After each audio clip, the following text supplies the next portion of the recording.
I'm the Director of Inbound Marketing. The most important thing you should know about me is that I have had a lot of coffee already this morning. There's a little coffee shop that gives you extra large cups, and I've had like 8 of these. So, if it feels like things are moving a little faster than you think they should, I have here, thanks to the folks at Percussion, a 5-hour energy shot in glass. If the talk is going too fast, if you run up to the stage, grab it, chug it, listen faster, the jitters will stop after 15 minutes, or so they tell me. To get the slides, just give me your card at the end if you want. I mean, we're an email marketing company, so we will email you anyway. But if you want them sooner than that, just give me your card at the end. Why are we talking about social media? Well, if Facebook were a country, it'd be the 3rd largest country in the world. It's 3 times the size of the United States with 910 million users. That's an awful lot of people. If you are competing for students or alumni or donations or anything, and you are not participating in social media of some kind, you're missing out on the 3rd largest country in the world.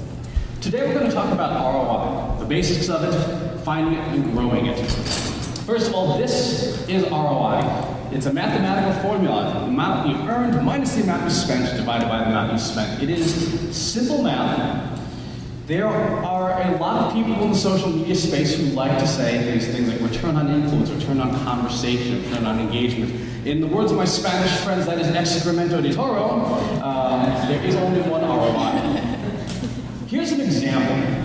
Let's say you spend $500 on a marketing campaign, you earn $1,000. If you do the math, that's a 100% ROI. For every dollar you put in the machine, $2 comes out. I don't know about you, but I would do that all day. As a contrary example, let's say you put $500 in the machine and $250 comes out, you have a negative 50% ROI. Straightforward stuff. Where we get in trouble in social media is that spent category. Because we forget about the most important thing, which is time. As the goblins in World of Warcraft like to say, time is money, friend. It's hard to assess just how much your time is worth. So here's an easy way to do it. Take your annual income, or the annual income of the employee or employees that you've designated to be doing social media, divided by 2,080, and that's their effective hourly rate. Obviously, if there's students on work study, it's minimum wage. That is your time spent as money. If you, let's say you earn $50,000 a year, your hourly rate is $24.04. If you spend 5 hours a week on Facebook, or 5 hours a week on Twitter, or Pinterest, or AdWords, or email, or anything, you are spending $120 worth of time that you could have been doing something else. Sending out brochures, asking your director where things are, whatever the case may be. That's what you've spent. When you plug that into an ROI formula, the numbers change. Suddenly that 100% ROI loses 39% of itself because you've spent time as money. That's a pretty big difference. If you lost 39% in standard business, you'd be fired. So be aware that you need to take into account time as money. There's a worksheet that you'll get in the slides, and we will send you the slides and stuff that will help you calculate this out for anything that you're doing. Social, email, website work, you name it. It's a fairly straightforward thing. So that's ROI. Let's talk about how to find it. How do you find it in your organization? What are the most valuable actions that someone can take in your organization when they're working with you in a marketing context? If they're prospective students, the most logical thing would be to enroll in your school, right? If they're alumni, the most logical thing would probably be to donate. But there are valuable actions that people have to take. You have to know what they are. We'll use prospective students as an example. At the top of the pyramid are the students who have decided to shovel an awful lot of money to your institution. Right? These are the most valuable things that people can do, but it's a fairly long process. Before that, they have to have, most students, generally speaking, don't walk to your college, hand you $100,000 in cash and say, I'm ready to go. That probably doesn't happen. If that's happened to anyone in the room, raise your hand. No. Before that, they have to be engaged with you somehow. They have to give you permission to sell to them, so they would be what we call in standard business leads. Before that, they're prospects. They're exploring. They are the sophomores or juniors, for example, who are driving around the country, seeing college after college. They are the alumni who are trying to figure out where to put their donations. And even before that, people have to be aware that you exist and that you want their business in some fashion. That's your audience. You have to be able to chart out these things. So So take whatever your process is and break it down step by step from the most valuable action someone can take all the way down to raw audience figures. If you do that, what you'll find is a percentage change in every step. So for every one student you can get to matriculate at your institution, you may have to talk to 10 prospects or 10 leads. You may have to get 100 people who are come by your website or just drive by the campus. And you may have to have 1,000 people on your mailing list or following you on Facebook or something in order to even generate that. Does that make sense to everyone? Is that pretty clear? Anyone really fuzzy on that?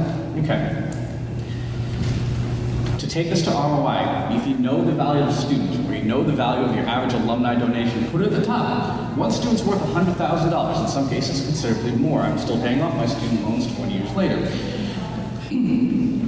If it takes 10 leads to make a student, then every lead is logically worth about $10,000, right? 9 out of 10 will not be, but 1 will become a student. Every prospect is worth $1,000. Every audience member is worth $100. Fairly straightforward math. This is a worksheet you can take with you.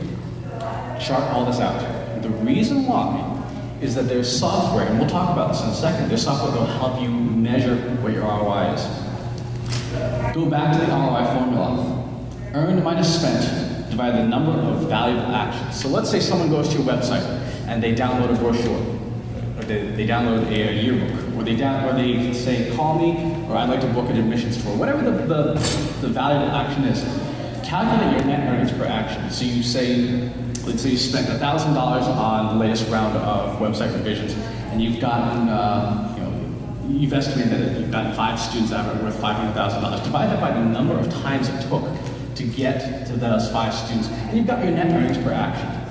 So what? Why bother? How many people are using Google Analytics on your website? Okay, how many people are not? Is anyone who's not? I'm very sorry. I applaud your courage for being one of the few people in the room.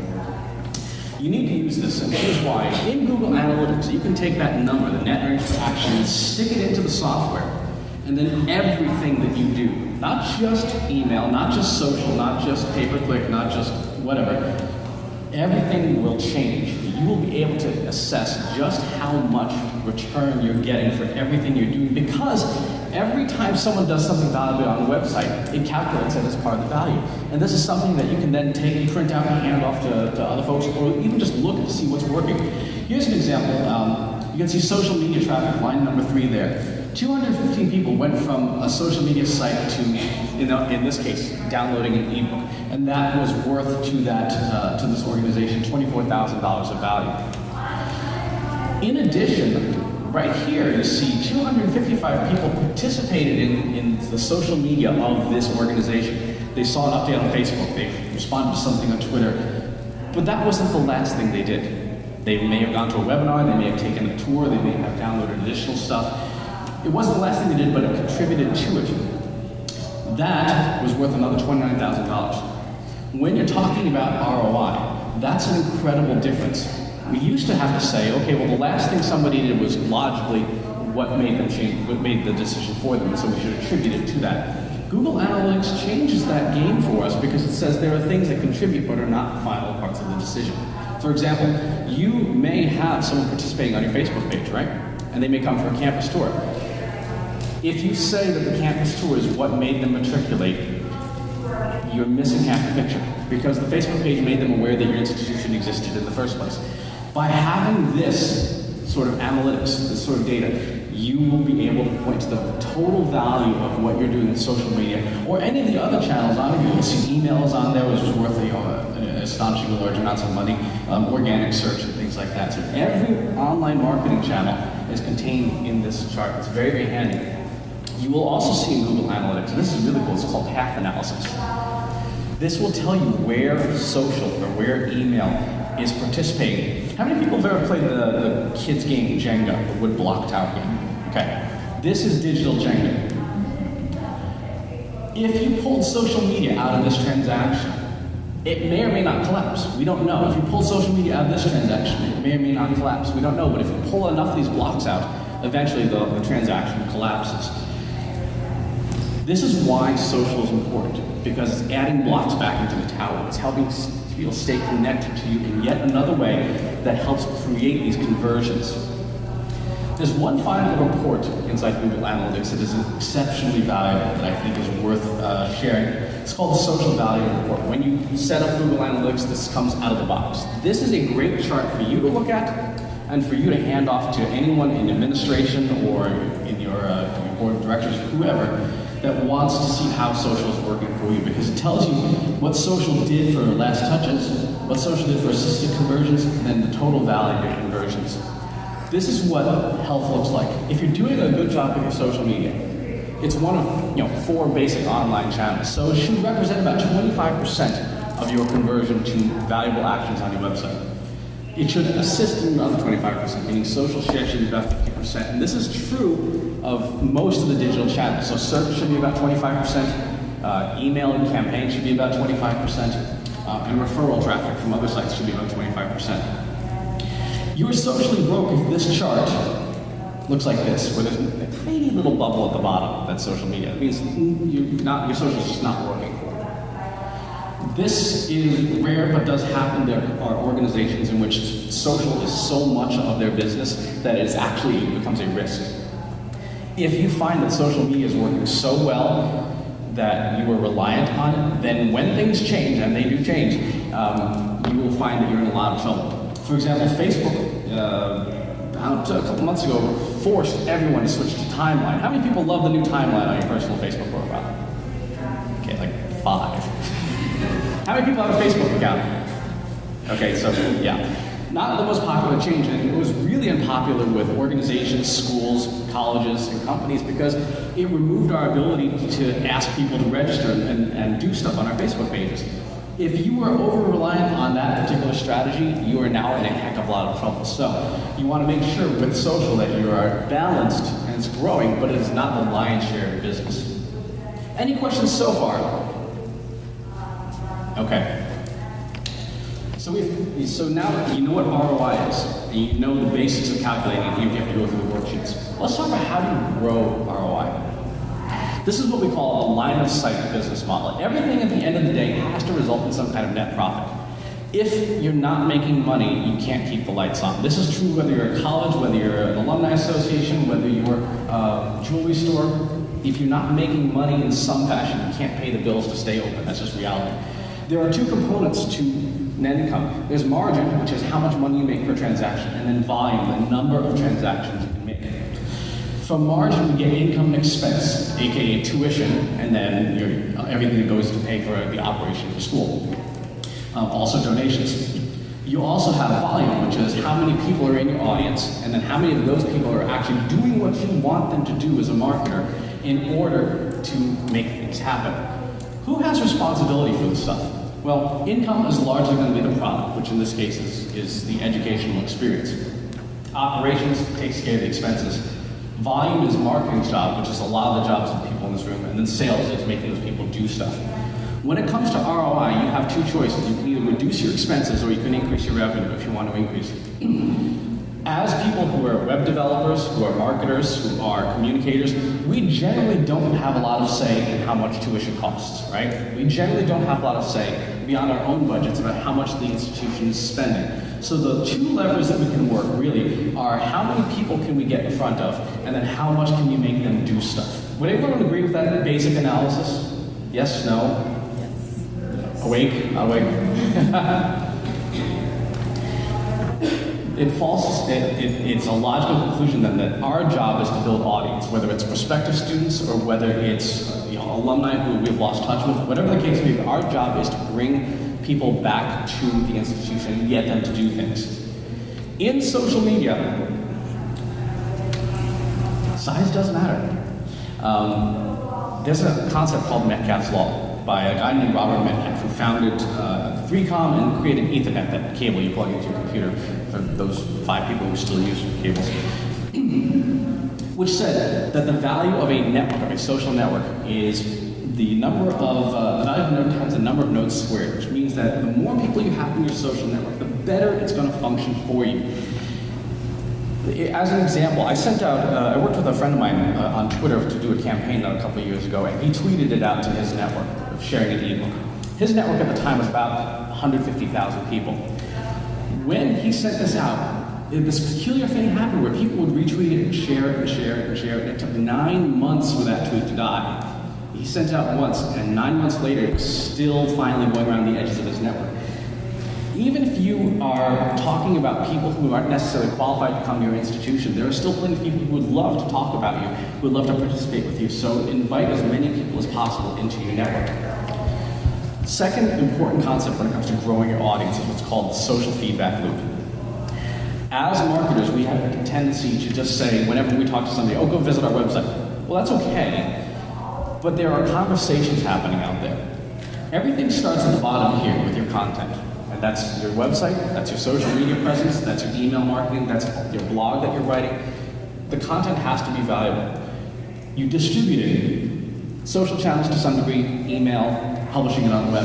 And then there's conversation. If you're good at creating valuable content, if you're good at creating a valuable community, this creates a virtuous circle where people talk about you, visit your website, gives you more people to contact the next time you have new content, which creates more conversation. This also becomes a vicious cycle, by the way. If your content sucks, this breaks down and works against you. The last thing in strategic stuff, before we talk about how to build your audience, is social strategy. We call it social media strategy, and an awful lot of times we get it wrong. And we get it wrong by doing it like this. We ask who we're going to talk to, what are we going to say to them, and then at the end we kind of say why we're doing it. That's backwards because you need to start with why. Why are you even going to bother with social? There are cases where social media does not make sense.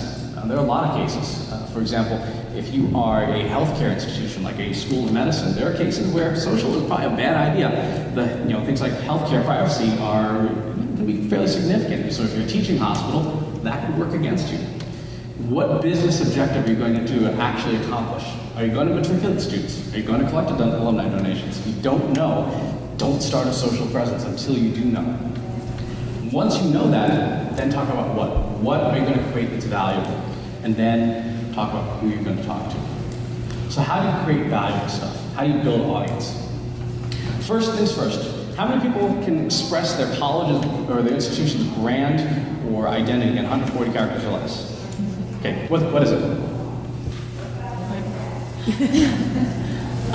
Educating for life. Educating for life, okay. How about you? Theory and practice. Theory and practice. Who else? In the back. Transforming lives. Transforming lives. Okay, now, here is, and I thank you for participating, here's an interesting test. Take your admissions brochure or your website or your branding positioning, whatever, scratch off your college's name and put another college's name in there. Does it work just as well? Because if it does, you have a branding problem. Right? There's nothing that is unique and distinct about you. Your students have a different perspective of your college. They may, on their deathbed say that you transformed their lives, but in their 20s they said, I got to go to some really awesome parties there. For good or ill, that's part of your brand. Be able to express it, and then once you can express it, you have to decide on a content strategy that matches that brand. It would be thoroughly inappropriate and out of character for Batman to stop to rescue a cat out of a tree, right? Batman would probably shoot the tree, but not necessarily save the cat. He would, however, Superman would do that. So everything that your brand has, the best definition of brand I ever heard was by Zay Frank, who said that a brand is the emotional aftertaste of a series of experiences. What is your colleges or your institutions or your organization's emotional aftertaste? What is it that people walk out feeling? My undergraduate degree, for example, was interesting. That's sort of the emotional aftertaste. My graduate degree was a waste of money. And so I don't have a particularly good aftertaste, and as a result, my school's brand doesn't resonate particularly strong with me. You have to figure out what that emotional aftertaste is of the people who enjoy going to your institution or who are doing so now. This is the keyword for good content. Relevant, timely, targeted, and valuable. Here's how you know if you're creating good content on your blog, in email, on Twitter, on Facebook. If you, the content creator, do not laugh while you're making it, you do not learn something while you're making it, or you do not absolutely love it, you have bad content. You have content that nobody cares about, because if you don't love it, nobody else will. If you didn't learn something from it, you're the experts, right? You guys are the experts in your institution. in your job position. If you didn't learn something when you're creating content, nobody else is going to learn anything because people come to you for knowledge. Or if it didn't make you laugh, if it wasn't fun, if it wasn't entertaining. How many people in, say, personally, professionally, the last 30 days have received either an email or seen something on a social media site that made them laugh from a corporation? Yeah, like 2 people. Okay, now from your friends, how many people have seen something? Okay, much more. This is how you remain human, this is become human. When it comes to content, you have to assess networks in 2 different ways. The first way is what kind of relationship do you have?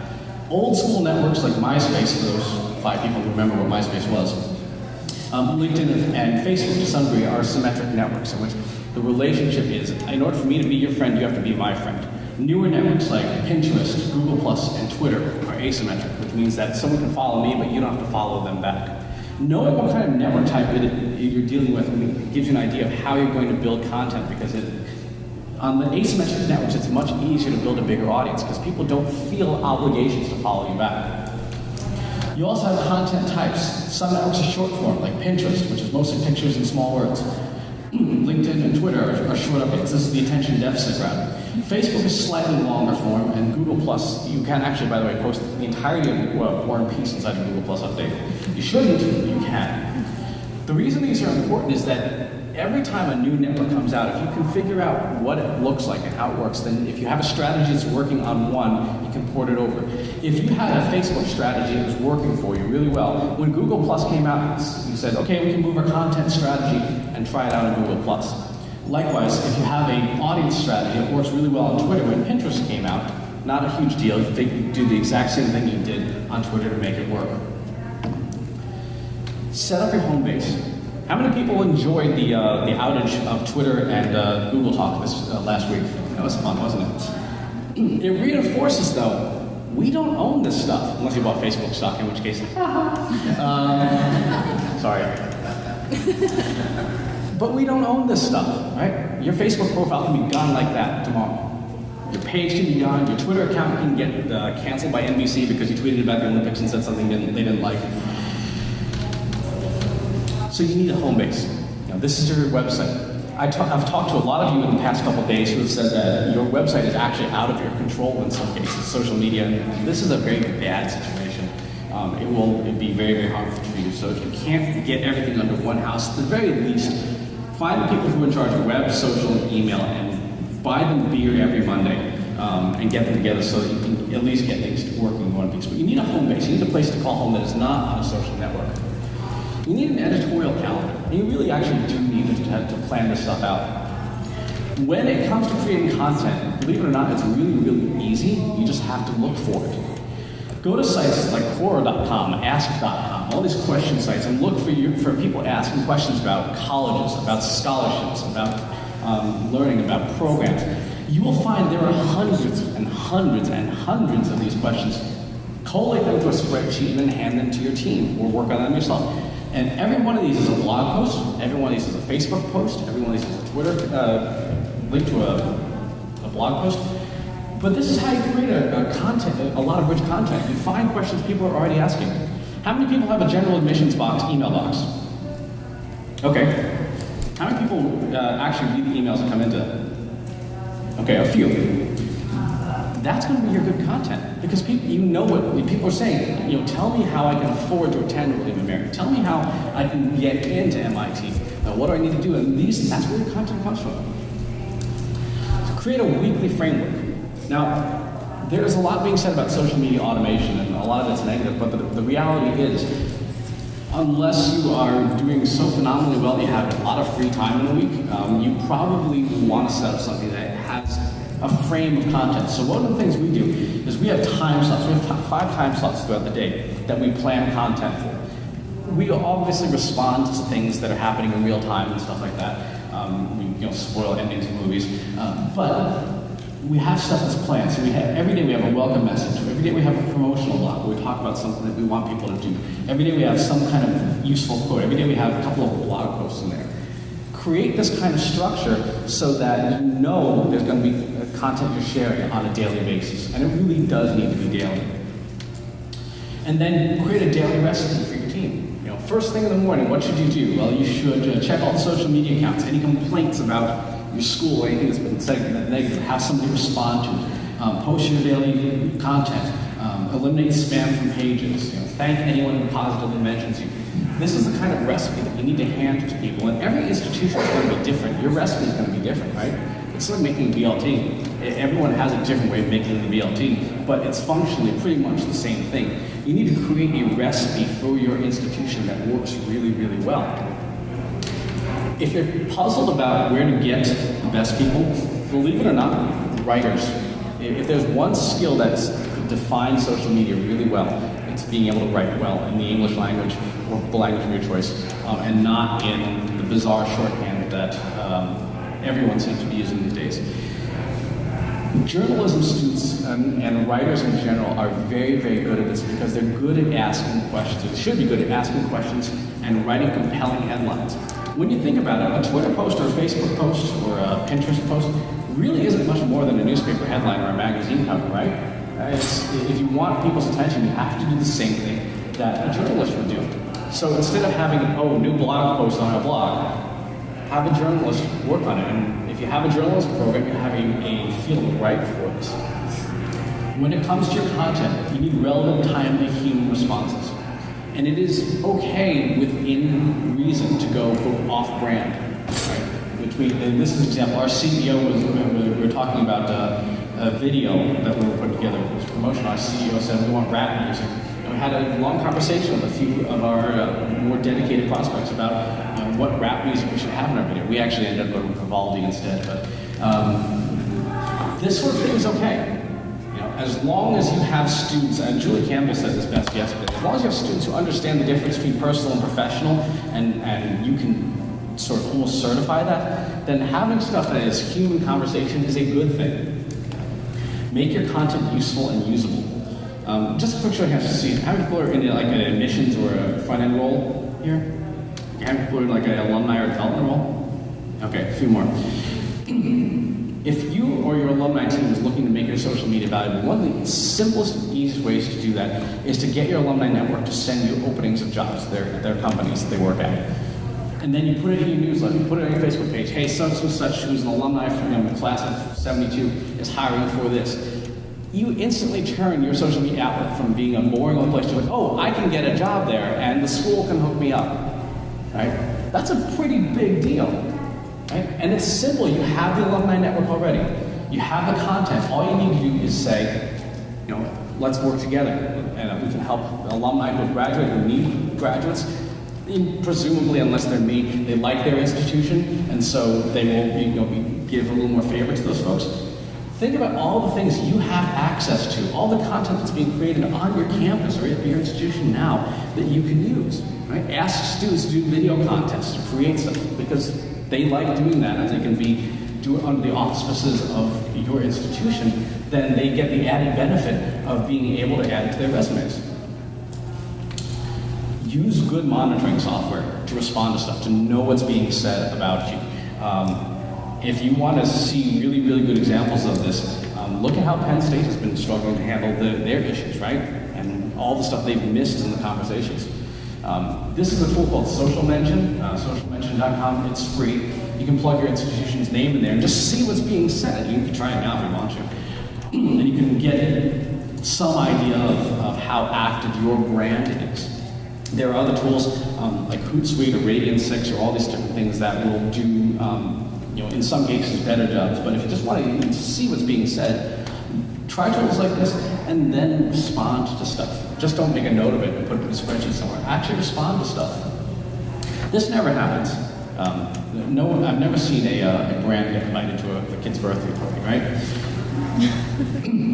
When you're being active in social media, yes, you can have your school's brand. Yes, you can have your company's brand, but you have to have people who are running it and let those people be known so that you're not responding to the University of Pittsburgh. You're responding to Bob at the University of Pittsburgh. Have a human presence because people respond much better to people. How many of you have ever talked directly to a brand, a faceless brand? Unless you typed it in to your browser, you've not really done it. You've talked to people. If you are dealing with some industries you've not liked those people you've talked to, but you have talked to people nonetheless. Signs you're doing it wrong. This is something, a screen for corporate jargon. I apologize if I put you to sleep. But how many of you have an institution statement on your site and your social media pages that talks about all these wonderful things that immediately puts people to sleep? Sorry. Again, Julie, I thought said it really well yesterday. Your child will never ask you to read a mission statement at bedtime, right? Your child will never ever ask you to read a press release at bedtime. They will ask you to tell you stories. Signs that you're doing it right with social media. When people say nice things about you.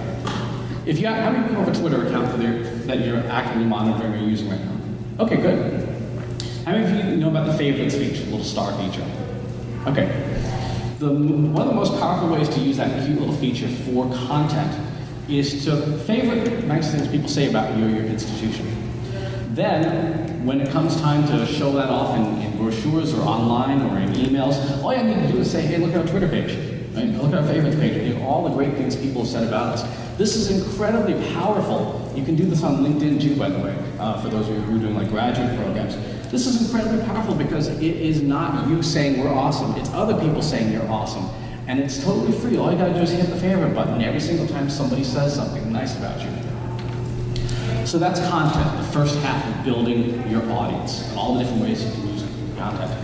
Second, let's talk about getting the people themselves.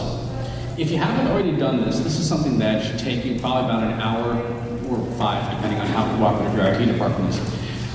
Get your current student database, or whatever database it is you're using, load it to a fresh, brand new webmail account, like a Gmail account, and then go social network by social network and see where your audience is, see where your database is.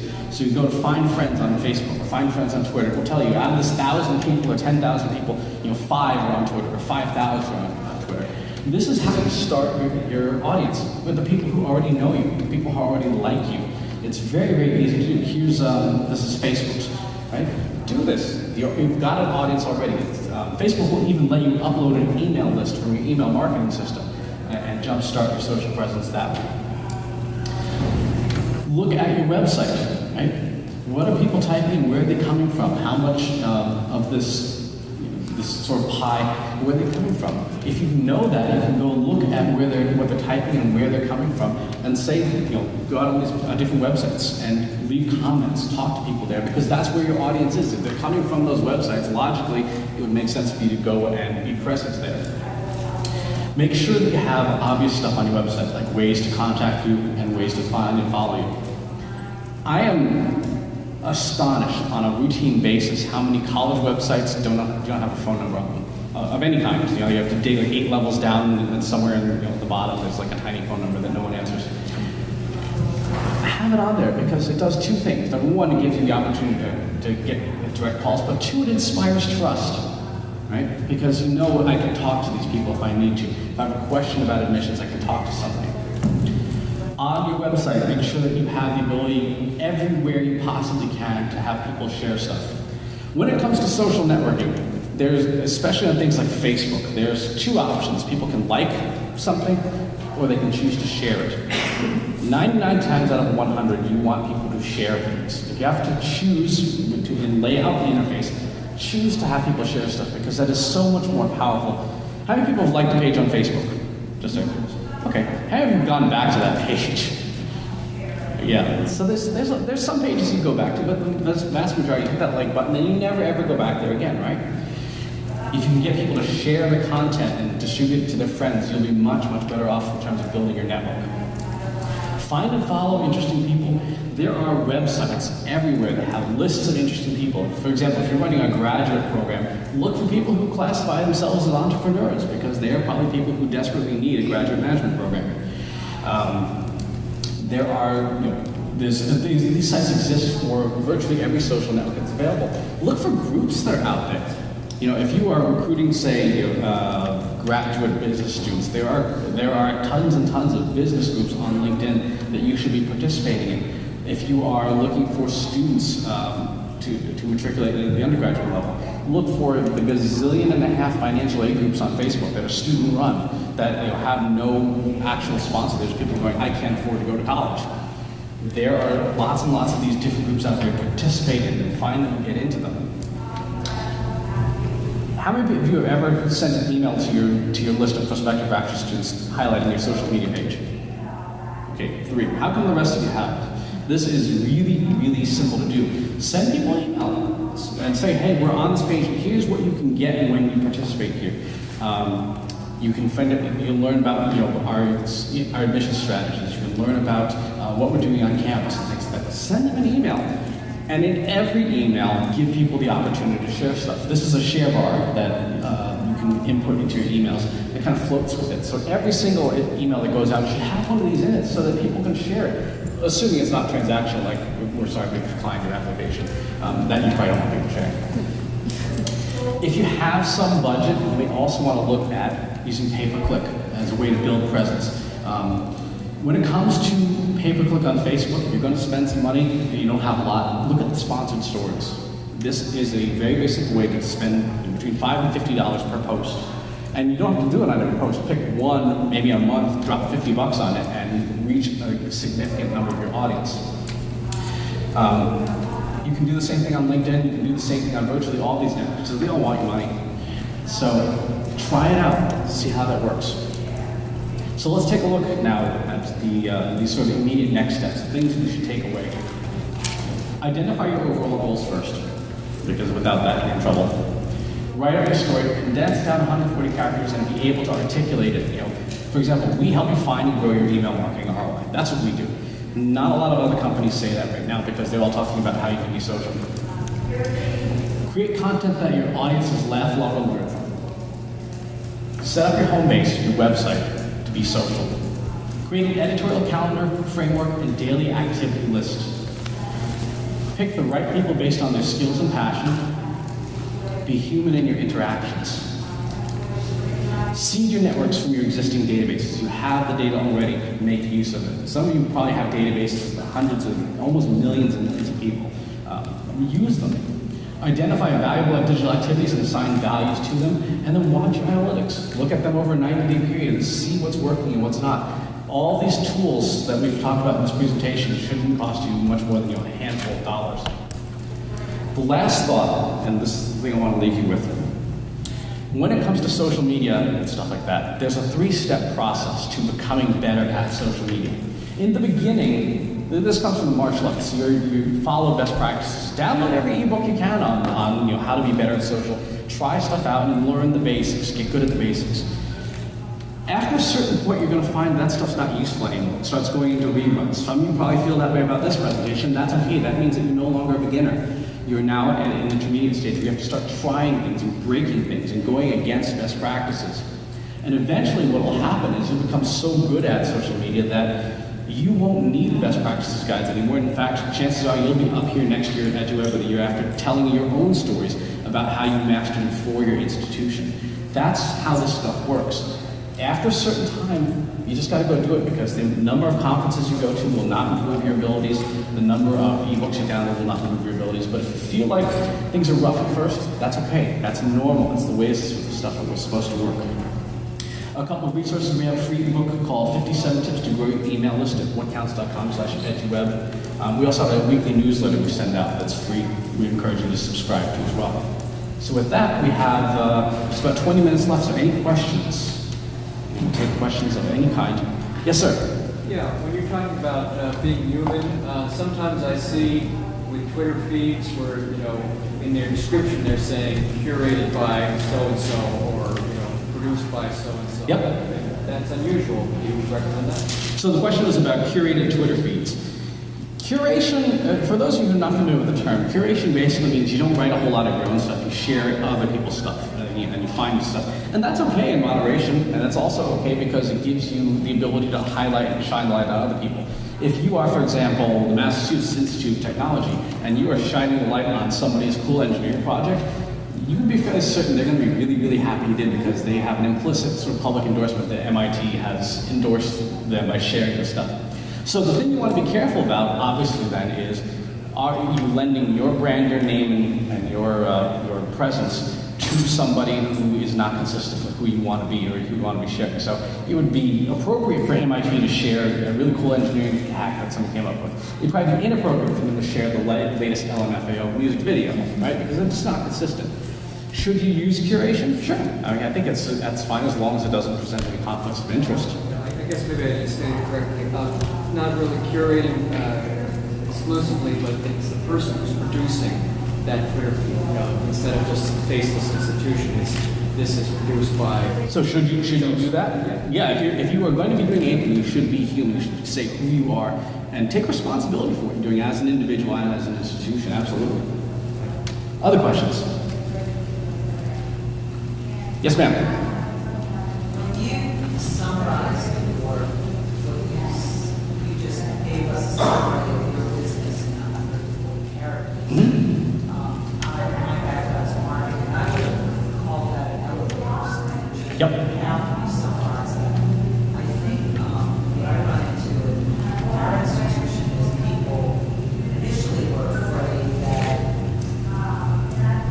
I guess I look at Twitter as an aggregation of snapshots of not each single tweet is going to be the sum total of the organization. Right. So the question is, are you trying to create elevator speeches all the time? No.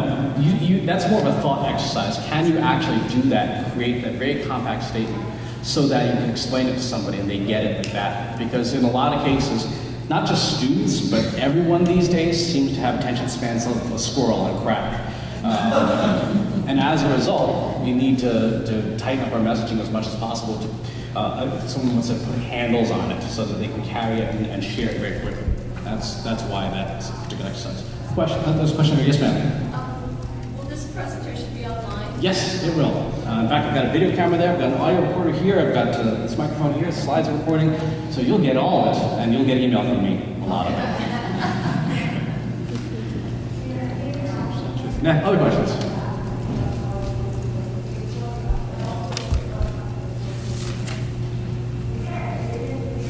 Really? No other questions? Not enough coffee? Yeah. How do you define your audience size versus your prospects? How do you define your audience size versus your prospects? Very good question. Your prospects are people who are in some way engaged with you, so that you can actually put a handle on them. For example, if you have 82 followers on Facebook or Twitter, that's your prospect size. Your audience size is your accessible audience, the number of people who are the people you want to talk to. So, for example, if you are a Jesuit college, there's a certain number of people that you would really like to talk to, and you have to figure out the demographics of that and who they are and where they are. There's a very good chance, or if you were, say, an engineering school, you really want to talk to students who have, very, very good, math and science scores on the tests. You don't want to talk to everybody. You want to focus on those people who are going to be the most likely to succeed in your institution. That's your audience size. When it comes to online tools, there's a number of really good tools like Facebook's Ad Manager and Google AdWords that will actually let you type in demographics of the people that you very specifically want to reach. So, for example, on Facebook, you could say, I want to talk to people who are between the ages of 16 and 18, who are in the United States and who are interested in, the U.S. first robotics competition, for example. That would give you a good idea of who those very, very hardcore engineering students are. That would be one of your sample audiences. As best as you can with your audience, you want to try and develop personas around them. If you've never done this exercise, there are a number of different books out there on developing marketing personas, but you want to try and identify that as much as possible, because all the social networks in their ad platforms will give you the ability to hunt down those people very, very specifically, somewhat creepily actually, and identify them and then recruit and market specifically to them. Other questions?